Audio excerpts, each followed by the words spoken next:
Everything's working now. Thank you guys for coming. Like Tabitha said, my name is Madison. I am a second-year master's student in the LAMP lab under Dr. Renee Martin.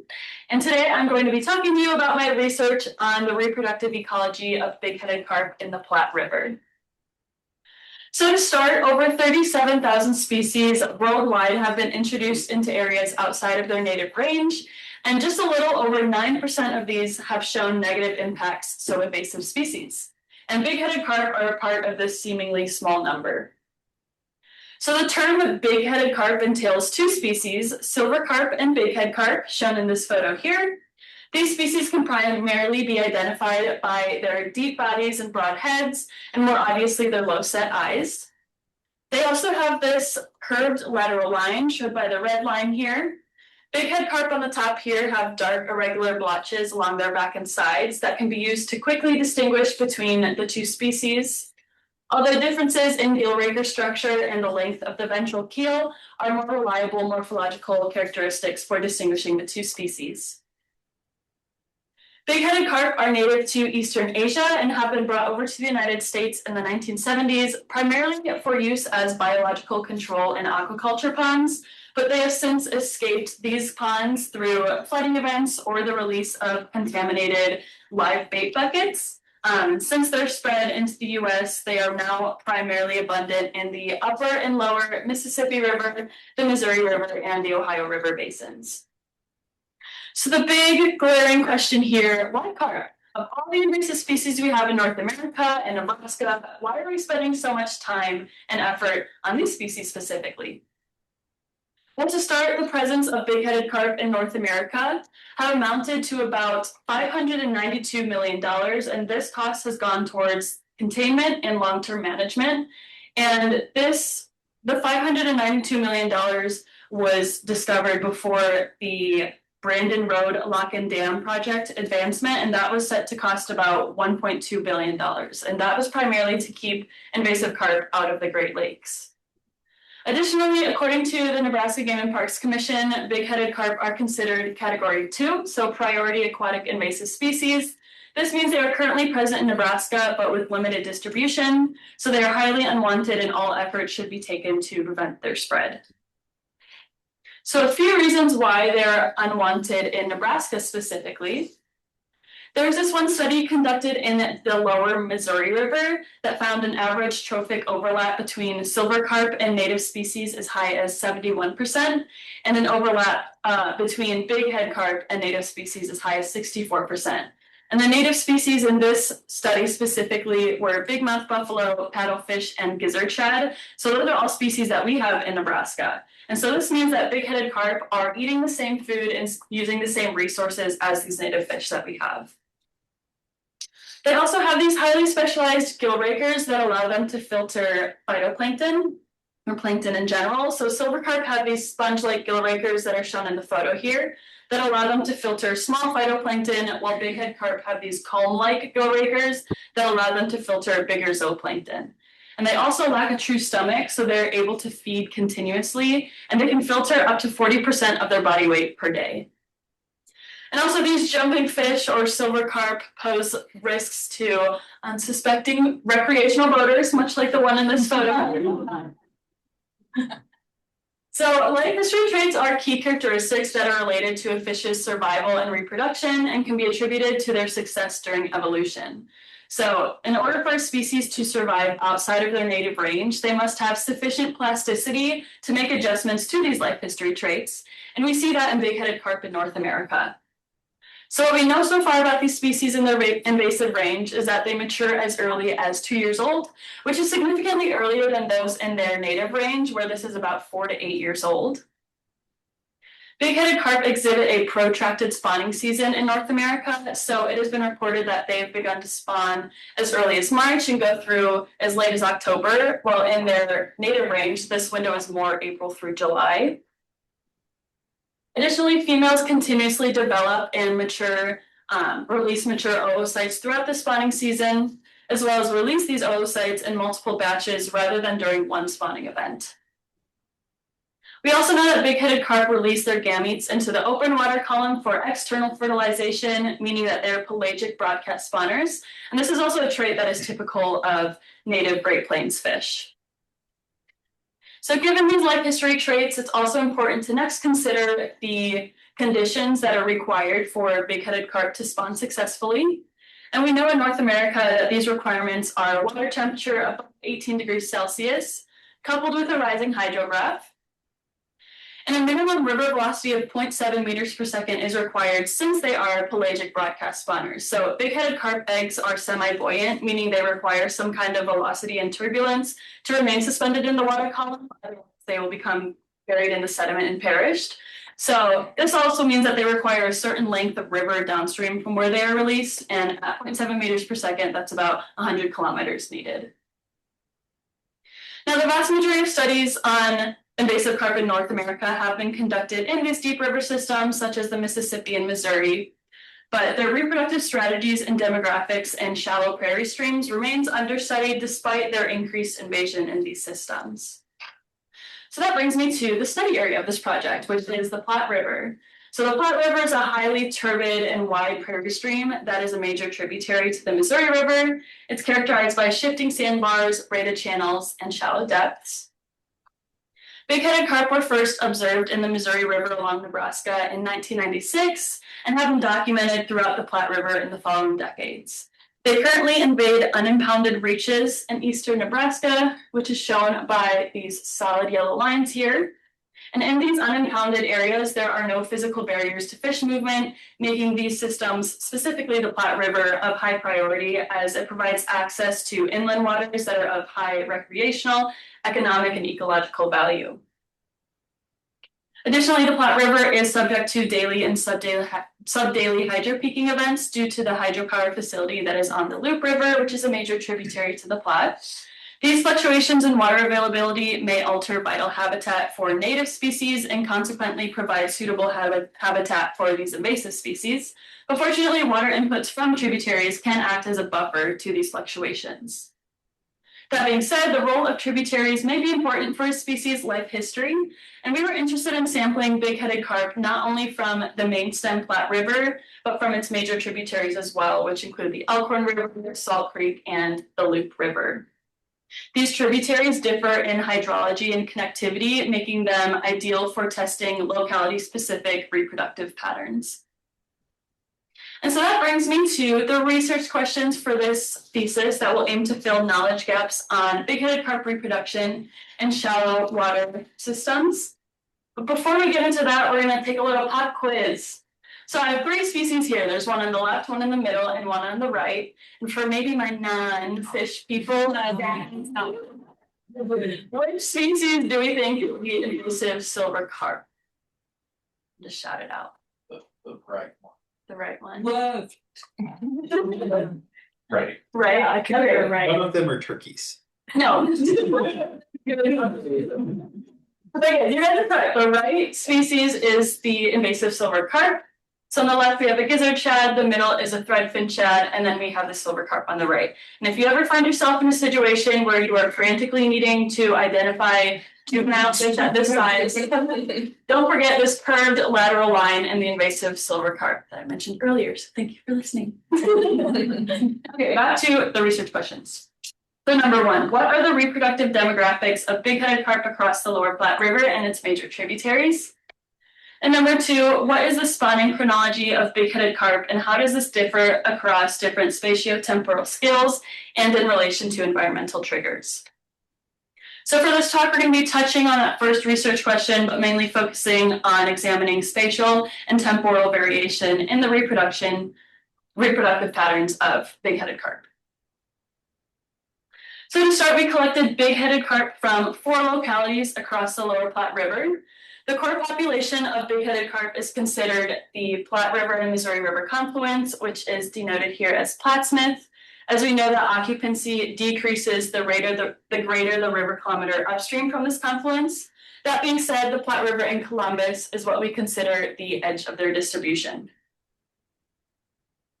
We also used high-frequency pulsed direct current electrofishing to collect big-headed carp. And we had two netters on the bow of the boat to increase catch rate. And when environmental conditions were unfavorable, we attempted to still collect fish using a tote barge electrofishing system or set gill nets off the airboat. And since we know that that temperature cue for big-headed carp to begin spawning is 18 degrees Celsius, we began our sampling season in mid-April and went through the end of October in an effort to collect fish from before, during, and after spawning season. So all of the fish that were either netted or had jumped into the boat themselves were processed, and we took measurements on length and weight and identified sex. We then extracted gonads from up to 5 fish within predetermined 25 millimeter length bins in an effort to sample a range of body sizes. These gonads were then weighed and preserved in 10% buffered formalin for future processing in the lab, and all fish that were processed were humanely euthanized and released back into the water body that they were taken from. So one way to measure the reproductive readiness of an individual fish is by calculating their gonadosomatic index, or GSI. And GSI is the proportion of an organism's gonad weight in relation to their total body weight. And the higher the GSI value, the more energy that fish is investing towards reproduction and vice versa. So from our current data set, we ran ANOVA tests to examine whether GSI varied by month and locality, and then Tukey's honestly significant difference post hoc tests to determine where these differences occurred. So in the 2025 season, we collected a total of 890 silver carp. 637 of these were males and 253 were females, giving us a sex ratio of about 2.6 males to every 1 female. We collected 3 bighead carp, 2 males and 1 female. And since we caught such a low number of bighead carp, we lumped them in with silver carp. So all results moving forward are bigheaded carp as a whole represent bigheaded carp. So this male skewed sex population or male skewed population is consistent with other invaded systems, suggesting sex-specific movement or availability. Additionally, sex skewed sex ratios for populations are characteristic of newly established populations.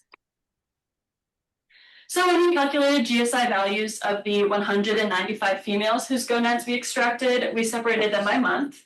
And overall for females, we see a mean GSI of 10.7 with a standard deviation of about 6.2. And we see GSI peaks in May and June here with a steady decline throughout the rest of the season. And before I move on to males, I'd like to orient you to the GSI scale of females and males. So females naturally have a higher GSI value due to their significantly larger gonads. So here we have female GSI values as high as 34.8 and male values as high as 2.8. So from the 407 total male gonads who we collected from, we found an overall mean GSI of 0.7 with a standard deviation of 0.4. And April and May did not have significantly different mean GSI values from one another, but every other month had significantly lower values from April and May. So we see this peak early on and then that steady decline throughout the rest of the season.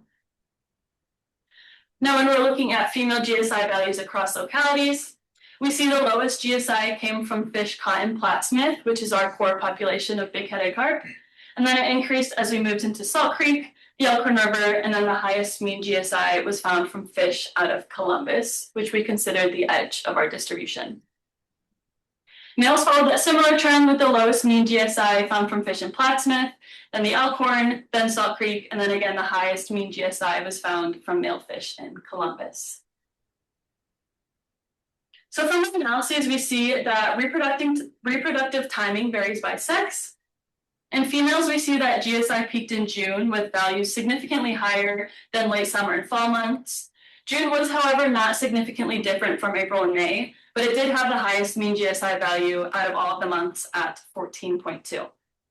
And when we look at the mean monthly river discharge, which is shown by this blue line here, and the mean monthly water temperature, shown by this red dotted line of the Platte River, we see that the June peak aligns with the clear rise in river discharge, and we know that a rising hydrograph is one of the spawning cues for big-headed carp to begin spawning. However, we also see that the time at which mean monthly water temperature meets and exceeds that 18 degrees Celsius threshold occurs in late April, which is before our peak in mean GSI. So this might suggest that the co-occurrence of both suitable water temperature and a rising hydrograph may provide the best and most favorable conditions for successful spawning in females. On the other hand, we see that April and May were peak months in male GSI values, so all were significantly lower than these two spring months, showing a progressive decline throughout the season. Additionally, we see that the rise in river discharge appears to actually result in a decline in reproductive readiness in our males, and that the water temperature of 18 degrees Celsius is the only spawning cue that's being met during active male spawning. These GSI peaks that we found are similar to a previous grad student's work on silver carp in the same system, where she found female GSI peaks in the spring and summer months, in the lower Platte River, and lower GSI values in the fall. And an interesting note is that the data from this study was collected in 2022 and 2023, which was considered years of regional drought in the lower Platte River. Additionally, there's another study that was conducted, this time in a deep river system, the Illinois River, upstream of the LaGrange Dam, that found GSI peaks in May and June. And it's interesting to note that males, which are figure B, and females, their GSI values follow similar seasonal trends, with both sexes having GSI peaks in May and June and lower levels later in the year. On the other hand, there are two studies here, one conducted in the middle Mississippi River and the other in the lower Illinois River, which is downstream of the LaGrange Dam, so both deep river systems. And they found that there were no seasonal patterns in GSI of big-headed carp. And this figure here is from the DeGranchamp et al. Study. This one was the one that was conducted in the lower Illinois River. And we see no discernible peak in GSI values of big-headed carp, which are the closed and open circles here. However, we do see that there's a wider range of GSI values in 2005, and 2005 was a year that was considered a drought, and 2004 was considered a flood year. So interesting to note the difference in water levels there. So these differences could potentially be explained by the concept of sexual dimorphism, where males show differences in body size or color, or in this instance, a difference in behavior for reproduction. And this could be presented as early gonadal development. However, at this stage in my project, these analyses incorporating water temperature and river discharge are exploratory, and future modeling will be used to test these relationships statistically. Now, from our analysis of mean GSI by locality, we also see a difference in reproductive timing. So GSI increased the further we got from the core population in Plattsmouth. So fish from these less dense areas in Columbus here were more reproductively ready than fish in the highly dense areas. And a likely explanation for this is the release from density-dependent factors, where the competition for resources like food and space could allow, the release from this competition could allow fish to allocate more energy towards reproductive investment. Future work on this study will include performing histological analysis on the male and female gonads that we collected, and this could potentially give us a better idea of reproductive timing by allowing us to assign individuals to specific reproductive phases and distinguish between developing, spawning, and regressing individuals. And we've already begun looking at a few of these specimens under the microscope, so I thought I'd throw in some pictures. All of the pictures here show spawning-capable silver carp. And from this, we hope to identify trends in reproductive phases and identify how these coincide with environmental variables. But the findings from my study will hopefully provide a baseline for predicting future invasion success of big-headed carp. And like I mentioned earlier, there aren't a lot of studies on how big-headed carp reproduce in shallow prairie systems, so this information could potentially translate to populations in similar systems as the Platte River across North America. However, generalizations about reproductive behaviors of big-headed carp should be made with caution, as drought years or flood years or even normal years could pose different spawning cues for the carp. It would also be useful to identify spawning peaks in order to inform optimal time for removal efforts that would target vulnerable life stages and habitats of these invasive species.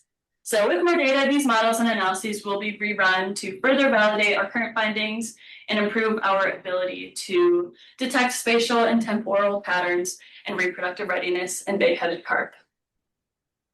So with that, I thank you for listening, and if we have any time, I'll take questions. We have a couple minutes for questions. Yes, Jen. I got more of a philosophical question. Sorry. So I study endangered species, as you know, so a lot of the times I get asked, are we documenting their demise? Is there any hope? So I'm going to ask the opposite of you. I've been on the river, and it seems like no matter how many carp we remove, there still tend to be thousands. And I've seen it across the basin. Do you think there is hope for actual removal and management, or are we documenting their naturalization like how people tend to think of common carp now?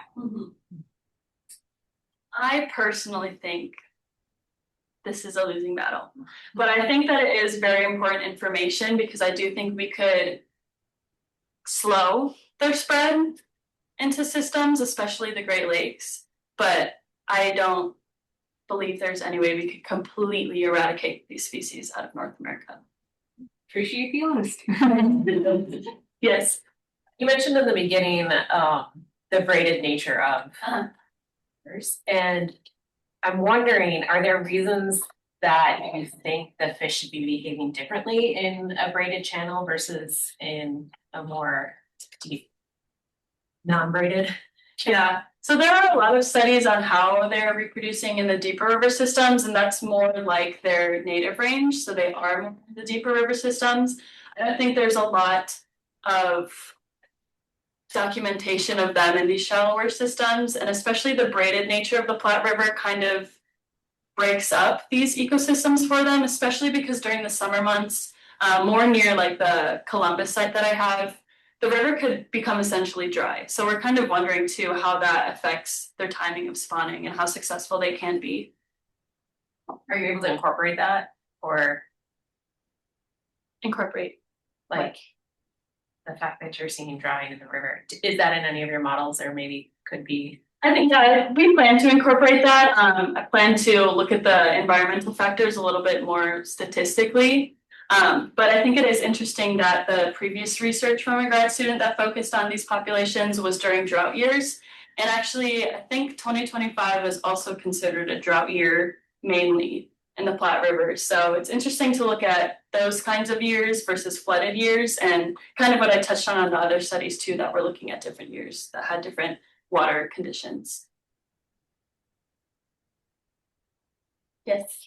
Madison, did you guys collect, or were there ichthyoplankton tows and surveys during the period that you were sampling? Like, did you guys do tows in 2025 or? We did not, no. I just, one of the things I was thinking about with respect to your GSI values is, your data support that trend of, on the invasion front, having that really skewed male to female sex ratio. And I was wondering, because I've been thinking a lot about factors driving reproductive midpoints and like timing spawning phenology and chronology throughout a season. If you had finer temporal scale resolution for ichthyoplankton surveys, you could kind of look at that timing basically within each of these tributaries to see to what extent there's a shift based on that male to female sex ratio. If it's different from those core populations, I'd be really interested to see that. Yeah, I think that's what Jess did in her study in 22 and 23. And so we were talking about using her data and incorporating it into what I was using too. So if that translates to 2 years later, we'll see. But it's something that I could look into. Yeah. Yes. Are you going to do any zooplankton tows? I'd be very curious about thinking about fecundity and whether there's a match with zooplankton abundance or density and those GSI values, or can you anecdotally maybe, I don't know, is the river like green? Yes.